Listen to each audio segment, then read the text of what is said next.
오늘 우리에게 주시는 하나님의 말씀은 고린도후서 4장 16절 말씀입니다. 고린도후서 4장 16절 다 같이 봉독하겠습니다. 그러므로 우리가 낙심하지 아니하노니 우리의 겉사람은 낡아지나 우리의 속사람은 날로 새로워지도다. 아멘. 하나님의 말씀입니다. 오늘도 하나님의 말씀에 은혜 받으시고 새 힘을 얻으시고 또 한 주간 또 한 해 승리하시기를 축원합니다. 하나님께서 한 해를 열어 주셨는데 한 해를 돌아보면 또 목회하는 목회자로서도 부족한 부분들이 분명히 있습니다. 이제 2022년도 열어주셨는데 또 새롭게 또 부족한 부분들 하나님께서 채워주시고 또 하나님께서 길을 열어주시고 한 해를 열어주셨으니 최선을 다해서 목회하도록 하겠습니다. 우리 교역자들과 함께 달려갈 길 최선을 다해서 달려갈 때 여러분 위해서 또 기도해 주시기를 부탁드립니다. 오늘 제목은 속사람은 날로 새로워지도다. 고린도후서 4장 16절 말씀인데요, 우리의 겉사람은 낡아지나 우리의 속사람은 날로 새로워지도다. 오늘 이 표와 함께 표를 말씀과 연결시켜서 전하도록 하겠습니다. 여기 겉사람은 낡아진다라고 하는 뜻이 뭐냐면은 우리는 제한된 육체를 가지고 있다는 겁니다. 그렇죠? 우리는 한 해가 지나 이제 마감하고 또 한 해가 시작이 돼요.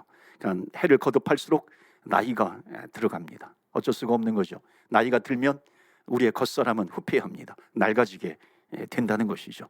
우리의 인생에 유한함이 있다는 것을 말씀하고 있습니다. 또한 이것은 육체의 유한함, 제한뿐만 아니라 상황의 어려움도 여기에 포함이 되어 있습니다. 외적인 환경에 어려움이 있어요. 하지만 우리의 겉사람은 낡아지지만 그것으로 끝나는 것이 아니라 우리의 속사람은 날로 새로워지도다 말씀하고 있습니다. 그러니까는 말씀을 통해서 우리의 영혼은 새로워진다는 것입니다. 그래서 그리스도의 장성한 분량에 이르기까지 말씀과 함께 살아가면 우리의 믿음이 성장하게 되는 것이고 그리스도의 장성한 분량에 이르기까지 자라난다, 성숙하게 된다는 것을 말씀하고 있습니다. 이런 역사가 2022년도에 일어나기를 축원합니다. 신년도에는 우리가 지난주에도 제가 말씀을 드렸던 것처럼 2022년도 양육 중점의 해로서 말씀과 함께 가는 겁니다. 그래서 물론 우리가 양육 코스가 3월달, 9월달 봄과 가을에 오픈이 돼서 정말 이렇게 잘 준비한 양육 프로그램이 진행이 되는데요, 이번에는 전 교인들이 양육을 받을 수 있는 길이 무엇일까? 그래서 365일 우리 성경 통독 운동을 합니다. 성경 통독 프로젝트. 그래서 300독 이상 우리가 통독하자 하는 겁니다. 여러분 참여해 주시고요. 오늘까지 하면 이틀이 지났습니다. 우리 주보에 보면은 그 성경 읽기표가 나아갑니다. 성경 읽기표를 따로 받으신 분도 계시지만은 매주 주보에 올려 놓습니다. 그래서 여러분 그것을 읽으시면 좋겠습니다. 이제 창세기 오늘부터 시작해서 1월 1일에는 창세기 1장부터 5장입니다. 그렇죠? 오늘은 6장부터 8장까지입니다. 오늘 창세기 1장을 오늘 읽고 예배에 참여하시는 줄로 믿습니다. 우리가 똑같은 한 해 동안 본문을 가지고 읽어 나가면서 기대하는 한 가지가 있습니다. 우리가 말씀과 함께 365일을 동행하다 보면 어떤 역사가 있냐면 예수님께서 엠마오로 가는 두 제자에게 나타나셔서 말씀을 풀어주고 설명할 때에 성경은 분명히 말씀합니다. 그 눈이 밝아졌다. 그리고 그 마음이 뜨거워졌다는 것입니다. 이런 성령의 역사가 나타났다라고 하는 겁니다. 이런 하나님의 역사가 일어나는 한 해가 되기를 축원합니다. 여러분 통독은 참 중요합니다. 창세기부터 요한계시록까지 66권 통독을 하는데요, 물론 통독을 다 했다고 통독하는 것 그것으로 역사가 일어나는 것은 분명 아닙니다. 통독 자체에 무슨 신비한 능력이 있는 것 아닙니다. 한 번 읽었다고 해가지고 뭐 복이 임하는 것도 아닐 테고요. 통독 자체의 능력이 있는 것 아닙니다. 그런데 이거예요. 매일매일 말씀을 읽어 나가는 가운데 매일 말씀을 읽어 나가는 가운데 그 말씀이 때로는 한 구절이 되고 때로는 한 단어가 됩니다. 그것이 우리의 가슴에 꽂히는 겁니다. 우리의 심령에 심겨지게 되는 것이죠. 그러면 우리의 영혼이 새로워지는 것이고 우리의 생각이 새로워지는 것이고요, 우리의 삶이 변화가 되는 놀라운 역사가 일어난다. 그러니까 속 사람이 새로워진다라고 하는 것은 반드시 말씀과 연결되어 있습니다. 우리가 읽어나가는 가운데 우리의 속 사람이 강건케 되기를 원합니다. 이 영혼이 치유함 받게 되는 것이고 우리의 생각이 치유함 받게 되는 것입니다. 시편 1편 2절에 보면 이렇게 말씀하고 있습니다. 1절에는 복 있는 사람은 이렇게 쭉 나오죠. 그리고 2절에 보면 그 복 있는 사람은 여호와의 율법을 즐거워하여 그의 율법을 주야로 묵상하는도다 그랬습니다. 자, 여기 묵상하는도다 그랬는데 이 묵상하는 도다에 아주 중요한 그 의미가 있습니다. 그것은 뭐냐면 내가 입술로 주절주절 읊조린다 하는 겁니다. 이따가 이제 시편 말씀도 보겠는데 거기에도 읊조린다라고 하는 단어가 나옵니다. 그러니까는 성경을 읽어 나가다 그 말씀 하나가 한 구절 한 단어의 말씀이 내 심령에 딱 꽂혀요. 내 가슴을 치는 말씀이에요. 그러면은 그 말씀을 가지고 내가 묵상한다는 겁니다. 그런데 그 묵상을 할 때 그 말씀을 읊조린다 하는 거예요. 그러니까 그 말씀을 통해서 묵상하고 읊조릴 때에 내 영혼이 고침받게 되는 것이고 내 생각이 고침받게 되는 것입니다. 병든 영혼이 고침받고 병든 생각이 고침받고 뿐만 아니라 병든 육신이 고침받는 역사가 나타나는 것입니다. 그런 가운데 내 속사람이 날로 새로워진다는 것을 말씀합니다. 여러분, 우리가 지금 읽어나가는 게 서너 장, 또 3장, 4장, 어떨 때는 또 5장입니다. 많으면 5장이에요. 그런데 5장이라 할지라도 5장 읽으면요 30분, 아무리 많이 잡아도 30분을 넘지 않습니다. 그러니까 하루 동안에 30분만 투자하면 1년에 1독을 할 수 있다는 겁니다. 근데 문제는 뭐냐면 읽었다 하고 끝나는 것이 아니라 그것을 읽다가 예를 들어 30분 말씀을 읽어요. 그런데 그 한 말씀이 한 단어가 내 심령에 꽂혀요. 말씀은 살아있는 거예요. 그래서 그 말씀이 꽂히면은 어떻게 하냐면 나머지 하루에 24시간이라고 한다면 잠자는 시간까지 포함해서 30분 읽고 나머지 23시간 30분은 그 말씀을 읊조린다는 거예요. 이게 묵상입니다. 여러분, 그 시편을 읽다 보면 자주 나오는 단어가 셀라라고 하는 단어입니다. 물론 셀라라고 하는 것은 아멘이라고 하는 뜻도 있고요. 학자들마다 주장이 좀 다양합니다. 뭐 취임새라고 하는 분도 있고요. 그런데 어떤 경우가 또 있냐면 이 셀라라고 하는 것은 이제 말씀을 쭉 읽어요. 읽은 다음에 셀라가 나오면은 잠시 말씀을 멈추는 겁니다. 그리고 그 말씀을 묵상하는 거예요. 그러니까 이 말씀을 아멘하고 내가 이 말씀을 묵상하면서 읊조린다라고 하는 뜻이 셀라에 담겨져 있습니다. 그러니까 우리가 새벽에 지금 시편을 통독하고 있는데요. 중간에 셀라가 나오면 뭐 같이 이제 말씀을 읽어 나가기 때문에 중간에 셀라가 나오면 셀라 하고 넘어가지만 원래의 뜻은 뭐냐면 셀라가 나오면은 이제 잠깐 말씀을 멈추어서 그 앞에 있는 말씀을 이렇게 묵상하고 읊조리는 그런 역할을 하는 겁니다. 그러니까는 통독할 때 뭐냐면 그 말씀이 나에게 다가와요. 내 마음에 심겨요. 그러면 그 말씀을 씹고 또 씹는 것입니다. 이것이 묵상한다는 것이죠. 그래야 말씀이 내 말씀이 되는 것이고 말씀의 역사가 나타나는 것이고 내 속사람이 새로워지는 것이고 내 속사람이 강건케 된다는 것입니다. 여러분, 내 속사람이 새로워지고 내 속사람이 강건케 된다는 것은 무엇입니까? 말씀을 읽을 때에 내가 삐뚤어진 생각이 있다면 삐뚤어진 생각이 고침받는 것입니다. 영적인 시험에 들었으면 그것이 고침받는 것이고 우리가 죄를 지은 것이 있고 우리의 육신이 아픈 것이 있다면 말씀을 통해서 그것이 치유함 받게 되는 것입니다. 결국 내 삶을 바꾸어 내는 것입니다. 그래서 여러분, 성경을 읽을 때요 서너 장을 읽는 가운데 사랑이라고 하는 단어에 딱 클릭이 된다든지요, 또 성령이라고 하는 단어가 클릭이 된다든지 은혜라고 하는 단어가 클릭이 된다면은요 그 말씀은 반드시 나에게 살이 되고 나에게 피가 되는 것입니다. 그렇기 때문에 그 말씀을 가지고 하루 종일 읊조리는 거예요. 이게 묵상입니다. 그 말씀을 가지고 깊이 묵상하고 생각하고 읊조리게 된다. 그러면은 내 영혼이 새롭게 된다. 속사람을 강건케 하고 새롭게 하고 강건케 하는 역사가 있다는 겁니다. 여러분, 김진홍 목사님, 두레교회에 목회하셨던 김진홍 목사님, 여러분 잘 아실 겁니다. 이분이 원래는 대구에서 공부를 마치고 서울의 청계천에서 그 개척을 해가지고 활빈교회라고 이름을 붙이고 거기서 목회를 했는데 청계천은 그 당시에 판자촌이었습니다. 그래서 가난한 사람들이 모여서 살아요. 그래서 그 목회를 하면서 가난한 사람들의 인권을 위해서 그 변호하기도 하고 또 그 데모하는데 같이 참여하기도 하고. 그러니까 정부에서 당시 북한에서 내려온 간첩이지 그렇게 해가지고 정치범으로 감옥에 가두었습니다. 한겨울에 정치범들은 독방에 가두어 버리잖아요. 한겨울에 독방에 갇혀지니까는 원래 이제 독방에 감옥에 있으면 한겨울에 얼마나 히팅이 제대로 있겠어요? 그러니까 옆에 사람이 있으면은 그 사람이 히팅 역할을 하는데 독방이니까는 입을 주는 것도 아니고 죄수복 하나 달랑 입고 있는데 바닥이 얼마나 차가워요. 너무 춥더라는 겁니다. 견딜 수가 없어요. 그래서 성경을 하나 주시오 해가지고 성경을 읽어 나가는데, 성경을 읽어 나가는 중에 퍼뜩 이런 생각이 드는 겁니다. 내가 너무 추운데 성경에 창세기부터 읽는데 불이라고 하는 단어를 한번 찾아봐야 되겠다.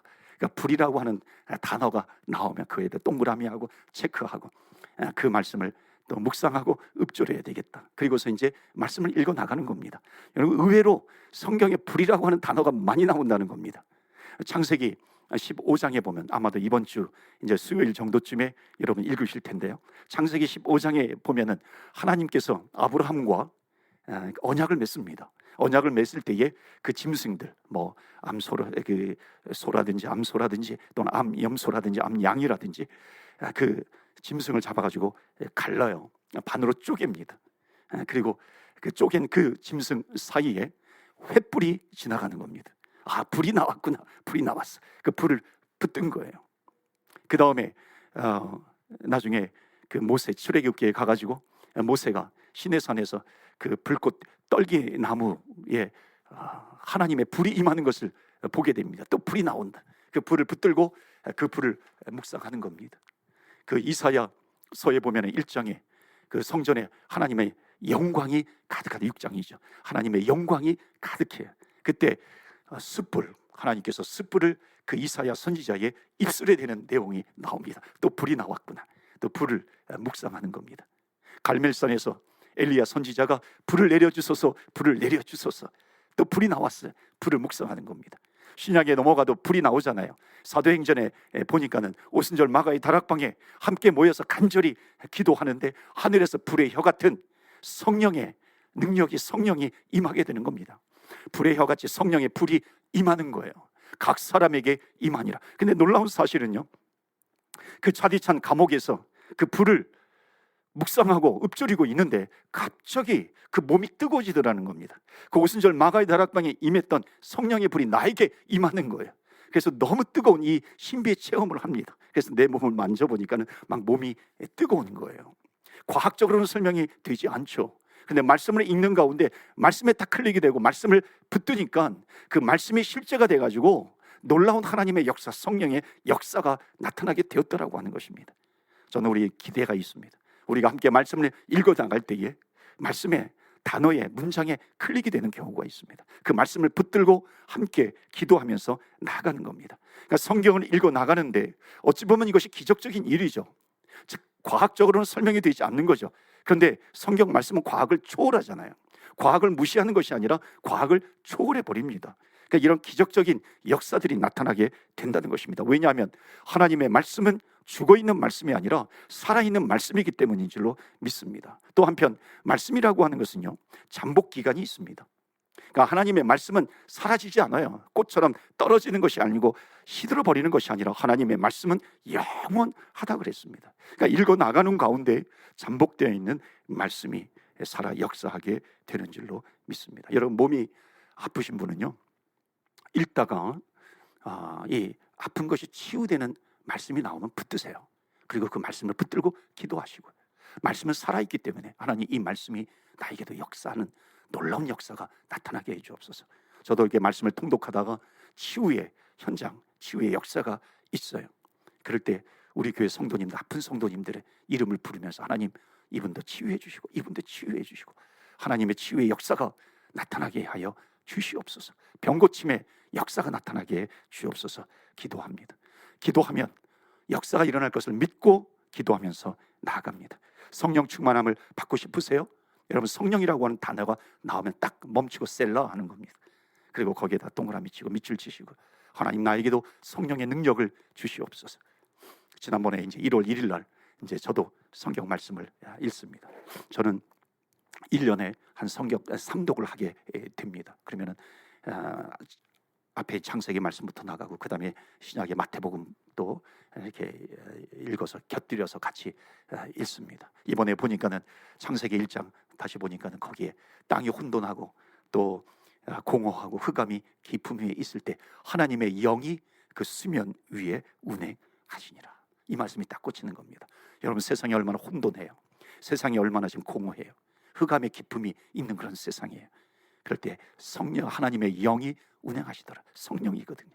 하나님, 이 성령의 역사가 있게 하여 주시옵소서. 모든 혼돈과 무질서가 다 물러가게 하여 주옵소서. 기도하게 되는 겁니다. 은혜라고 하는, 은혜를 사모하세요.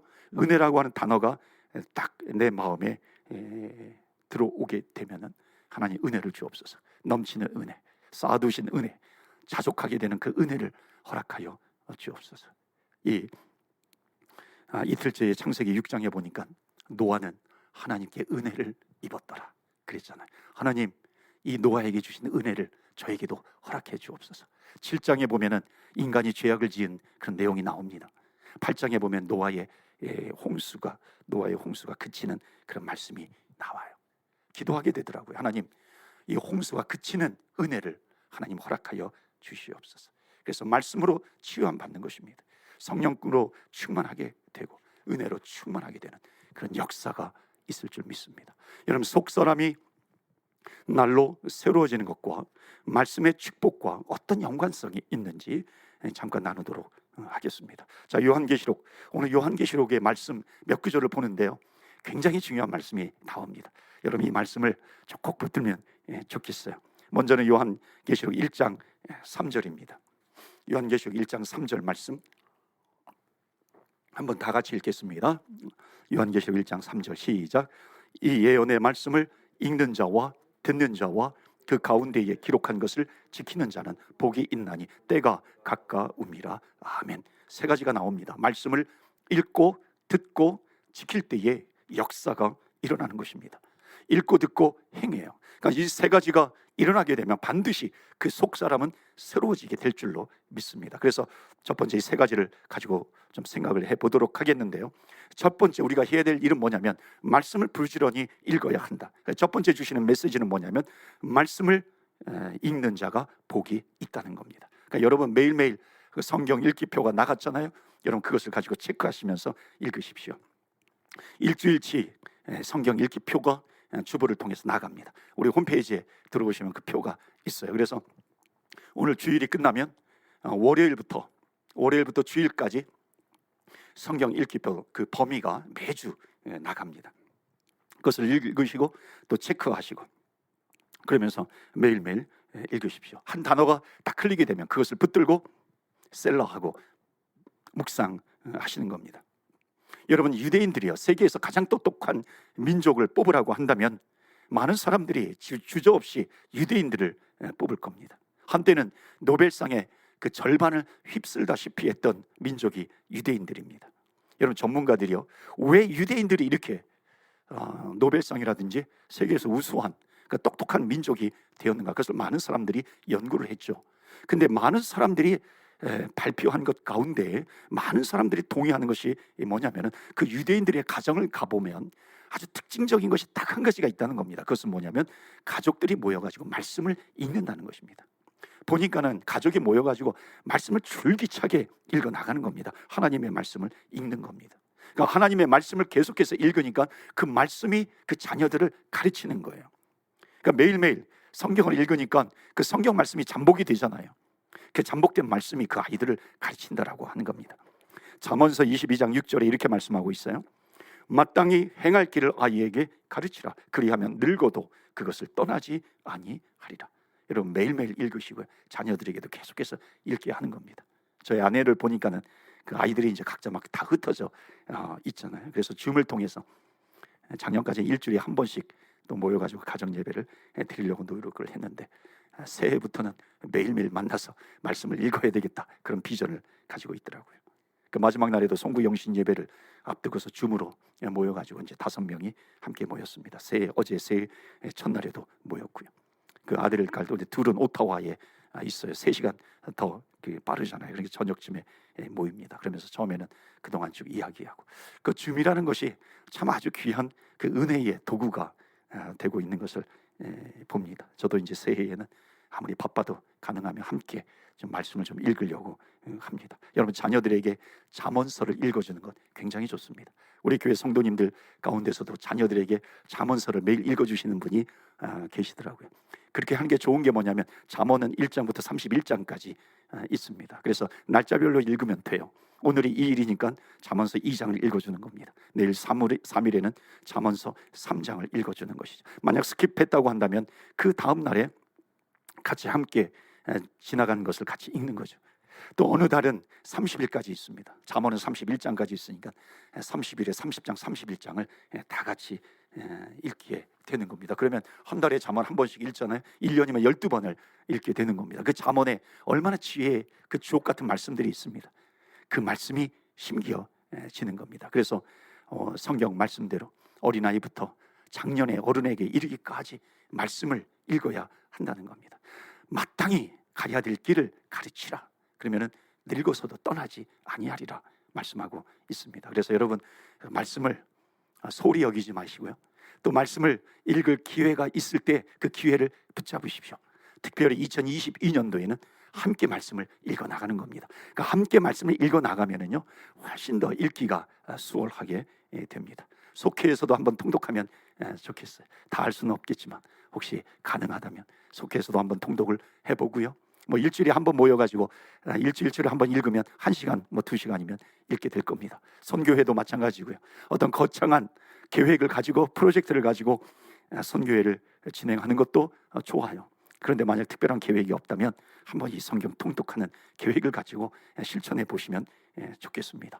교구별로 진행하는 것도 좋을 것 같아요. 교구장을 중심으로 해서 이렇게 성경 함께 통독할 사람들을 모이는 겁니다. 1명이 모이든지 2명이 모이든지 모여가지고, 그땐 다른 것 하는 게 아니고요, 1시간, 2시간 동안 그 일주일치라든지 이렇게 성경을 쭉 읽어 나가는 겁니다. 그렇게만 해도 큰 힘이 되는 거죠. 그래서 로히드 성전을 하나님께서 주셨는데 시간별로 룸이 굉장히 많아요. 그래서 교구별로든지 뭐 속회별로든지 뭐 선교회별로든지 또는 부서별로든지 하나님의 말씀을 통독해 나가는 그런 시간을 가지면 좋겠습니다. 청년부에서도 보니까 이미 화요일에 성경 읽기, 성경 통독을 시작했다는 얘기를 들었습니다. 여러분, 말씀 축복의 첫 번째는 뭐냐면 말씀을 읽는 겁니다. 오늘은 좀 실제적인 얘기를 많이 나누도록 하겠습니다. 두 번째는 뭐냐면 듣는 자가 복이 있다는 겁니다. 그래서 두 번째 주시는 메시지는 말씀을 듣는 자가 복이 있다. 요한계시록 1장 3절에 나와 있는 겁니다. 말씀을 부지런히 들어야 합니다. 그런데 여기에서 말씀을 듣는다라고 하는 것은요, 오디오를 틀어놓고 말씀을 듣는 것, 이것을 얘기하는 게 아니고요, 그것은 말씀을 읽는 것과 똑같은 겁니다. 그것도 좋아요. 근데 그것은 말씀을 읽는 거고, 여기에서 말씀을 듣는 것이라고 하는 것은 내가 읽은 말씀을, 하나님의 말씀을 풀어주는 설교를 통해서 내가 그 말씀을 듣는다라고 하는 겁니다. 그러니까 여러분, 내가 주야로 말씀을 읽고 묵상을 해요. 그것도 중요한 것이지만 또 시마다 때마다 말씀을 풀어주게 되면은 그 말씀을 풀어주는 그 설교 시간에 나와서 그 말씀을 듣는 겁니다. 어떤 분은 이렇게 얘기해요. 내가 혼자서 말씀을 읽으면 충분하지, 무슨 뭐 말씀을 풀어주는 설교를 들을 필요가 있는가? 혼자 읽어도 다 해석이 되는데. 여러분, 혼자 말씀을 읽는 건 좋은 습관입니다. 그런데 그것이 다라고 생각하면 위험천만한 생각이에요. 말씀을 듣지 않고 읽기만 하면 나중에 이 자의적인 해석이 됩니다. 그런 말을 하잖아요. 누가 복음이 아니라 내가 복음이 된다 그러잖아요. 자의적인 해석을 하게 되다 보면 엉뚱한 해석을 하게 되는 것이고 또 이단에 빠지게 됩니다. 그러니까 반드시 읽은 말씀을 설교를 통해서 내 생각이 교정받아야 되고요, 삐뚤어진 생각도 교정을 받아야 한다는 것입니다. 그래서 여러분, 2022년도 말씀을 읽고 또 선포되어진 또 말씀을 통해서 말씀을 듣는 저와 여러분이 되시기를 바랍니다. 그 읽은 말씀이 듣는 가운데 놀라운 성령의 역사가 나타나는 겁니다. 내 병들었던 영혼이 치유함받게 되는 것이고요, 내 잘못된 생각이 치유함받게 되는 것이고요, 또 말씀을 통해서 내 육신이 치유함받게 되는 그런 놀라운 역사가 말씀을 듣는 가운데 나타나게 되는 줄로 믿습니다. 마지막으로 말씀을 읽고 말씀을 듣고 그 다음에 세 번째, 요한계시록 1장 3절에 뭐라 그랬다고요? 말씀을 지키는 자가 복이 있다 그랬습니다. 그래서 세 번째는 말씀을 지키는 자가 복이 있습니다. 여러분, 이게 말씀이 주는 축복의 삼박자입니다. 말씀을 읽고 말씀을 듣고 말씀을 지킬 때에 복이 임하는 것입니다. 여러분, 아무리 말씀을 읽고 들어보세요, 그것을 지키지 않으면 그 말씀은 내 것이 되지 않습니다. 말씀을 순종하지 않으면 하나님의 역사를 체험하지 못한다는 것입니다. 사탄은요, 자꾸만 우리를 속여요. 그래서 야, 너 그 말씀을 읽는 것만 해도 대단한데 너가 무슨 능력이 있냐? 그 말씀을 가지고 너가 어떻게 지켜나갈 수 있는가? 목사도 선교사도 그 말씀을 지킬 수가 없어. 그것은 무슨 큰 능력이 있는 사람만 말씀을 지키는 것으로 자꾸만 평가절하해 버려요. 그래서 너는 그냥 이 말씀을 읽는 것으로 끝내, 읽는 것으로 끝내. 그렇게 이야기를 합니다. 그런데 요한계시록 아까 1장 3절 읽었는데 3장 8절 한번 펴보시겠어요? 요한계시록 3장 8절에 보면 예수님께서 빌라델비아 교회를 칭찬하십니다. 왜 칭찬하시냐면 칭찬받는 이유를 설명해요. 한번 보실까요? 계시록 3장 8절에 다 같이 읽어보겠습니다. 시작. 볼지어다 열린 문을 두었으되 능히 닫을 사람이 없으리라. 내가 내 행위를 아노니 내가 작은 능력을 가지고서도 내 말을 지키며 내 이름을 배반하지 아니하였도다. 아멘. 하나님께서 빌라델비아 교회에 큰 축복을 주셨습니다. 그것은 뭐냐면 열린 문이에요. 내가 열린 문을 주겠다. 문을 열어주시겠다. 제가 이 말씀을 딱 붙드는데요, 읽는데 하나님 정말 우리 교회를 축복하게 되더라고요. 우리 교회 성도님들을 축복하게 되더라고요. 하나님 2022년도 열어주셨는데 하나님 그 가정마다 기업마다 그 문들을 활짝활짝 열어주시옵소서. 문들이 활짝 열리는 그 하늘의 축복을 허락하여 주시옵소서. 그런데 거기 보세요. 왜 이 열린 문을 주느냐? 그것은 뭐냐면 무슨 큰 능력이 아니라, 능력 있는 사람만이 순종하는 것이 아니라 작은 능력으로도 내 말을 지켰다라고 하는 겁니다. 이게 뭐예요? 큰 능력만 있다고 해가지고 지키는 게 아니구나. 작은 능력으로도 지켜낼 수 있구나. 야고보서 1장 22절에 보면 너희는 말씀을 행하는 자가 되고 듣기만 하여 자신을 속이는 자가 되지 말라. 여러분, 말씀을 읽어나가세요. 성경 읽기표를 따라서 읽어나가시다가 클릭이 되면 그 말씀을 지키십시오. 말씀을 통독하시다가 딱 내 가슴에 꽂히는 말씀이 있으면 실천하시고 순종하시길 바랍니다. 자, 마무리하는데요, 성경을 읽다가 요한계시록 3장 10절 보시겠어요? 너무나도 감동되는 한 구절 저에게 클릭이 딱 되었어요. 왜 우리 주님이 말씀을 읽고 듣는 것을 끝내지 않고 말씀을 지켜야 된다, 말씀을 지켜야 된다, 말씀을 지켜야 된다, 왜 그것을 강조하실까요?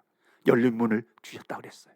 작은 능력을 가지고도 지키면 문을 열어주신다. 그런데 왜 지키라고 하냐면 3장 10절 말씀 다 같이 읽겠습니다. 시작. 내가 나의 인내의 말씀을 지켰은즉 내가 또한 너를 지켜 시험의 때를 면하게 하리니 이는 장차 온 세상에 임하여 땅에 거하는 자들을 시험할 때라. 아멘.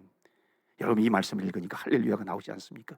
너희가 내 말씀을 지켰기 때문에 시험의 때에 내가 너를 지키겠다. 너가 내 말씀을 지키려고 그렇게 능력이 없음에도 불구하고 그 말씀을 지키려고 노력하는 너의 모습을 보니까 아무리 큰 시험 때라고 할지라도 그 시험의 때를 넘어갈 수 있도록 내가 너를 지키겠다. 하나님께서 우리에게 주시는 말씀입니다. 여러분, 말씀을 지키는 자가 복이 있다는 겁니다. 왜? 하나님께서 나를 지켜주신대요. 성경을 읽다가 여러분, 내가 멱살 잡고 싶은 원수가 있지 않습니까? 근데 성경을 읽으니까 사랑이라고 한 단어가 클릭이 돼요. 이 말씀을 지켜야 되는데 하고는 싶지 않아요. 내 감정이 있기 때문에. 그런데 작은 능력이라도 지키니까 가가지고 멱살 잡는 것이 아니라 내가 너를 위해서 기도할게. 하나님 축복하여 주옵소서. 기도하면 하나님께서 그 자를 지켜주신다는 겁니다. 할렐루야. 여러분 믿으십니까? 하나님께서 그 말씀을 지키려고 하는 자를 지켜주신다. 순종이라고 하는 단어가 나와요. 내 능력으로는 순종이 안 되지만 그러나 순종하겠습니다. 그럴 때 하나님께서 나를 지켜주신다 하는 것입니다. 용서라는 눈이 용서라고 하는 말씀이 자꾸만 내 눈에 밟혀요. 용서하지 못하지만 용서하게 된다면 하나님께서 나를 지켜주신다 하는 것입니다. 그래서 이제 말씀을 마칩니다. 너가 나의 말씀을 지켰은즉 이제는 내가 너를 지켜 시험의 때를 면하게 하리라. 제가 이것을 줄였어요. 그래서 내가 말씀을 지키면 하나님이 나를 지켜주신다. 이렇게. 그래서 올해는 말씀을 시작하기 전에 제가 구호를 좀 외치려고 합니다. 내가 말씀을 지켰은즉 하나님이 나를 지켜주신다. 우리가 믿는 마음으로 한번 외쳐볼까요? 오늘 한번 외쳐봅시다. 오른손 주먹 들고 한번 외쳐봅시다. 내가 말씀을 지켰은즉, 내가 말씀을 지키면 하나님이 나를 지키신다. 다 같이 외쳐봅시다. 시작. 내가 말씀을 지키면 하나님이 나를 지키신다. 아멘. 여러분 믿음으로 선포하셨습니까? 한 번 더 해봅시다. 시작. 내가 말씀을 지키면 하나님이 나를 지켜주신다. 아멘. 하나님이 나를 지켜주시는 한 해가 되기를 바랍니다. 그러므로 말미암아 속사람이 날로 새로워지고 강건케 되는 한 해가 되시기를 주 예수 그리스도 이름으로 축원합니다. 아멘. 2022년도 하나님께서 저와 여러분, 우리 가정들, 우리의 자녀들, 기업 인도해 주실 줄 믿습니다. 사랑과 힘으로 하나님께서 함께 해주시는 줄 믿습니다. 우리 함께 기도하겠습니다. 말씀을 붙들고 기도할 때 속사람은 날로 새로워지도다 그랬습니다. 말씀을 붙들면 돼요. 그래서 하나님, 말씀을 읽고 말씀을 지키고 말씀을 듣고 말씀을 지키는 자가 되게 하여 주셔서 문을 활짝 열어주시는 그 은혜를 체험케 하여 주옵소서. 내가 말씀을 지키면 하나님께서 나를 지켜주신다 그랬습니다. 하나님이 이 역사를 체험하는 한 해가 되게 하여 주시옵소서. 우리 다 같이 합심해서 기도하겠습니다.